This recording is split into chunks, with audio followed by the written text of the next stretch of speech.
राजस कुमार मदनाचा पुत्रा रवी शशी कळा लोपलिया अतिशय सौंदर्यवान रूपवान या जगामध्ये तू आहे परंतु तुकोबराय देवाला म्हणतात आहे का काय तुझे रूप ने तुम्ही चोरून त्या भेने लपून राहिला से आलं लक्षात तुझं हे रूप सौंदर्यवान जे आहे मी घेऊन जाणार नाही देवा फक्त मी जे येतो ते केवळ तुझ्या दर्शनासाठी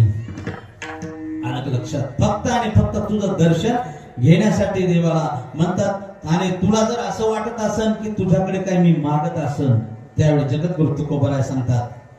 तुका म्हणे तुझी न लागे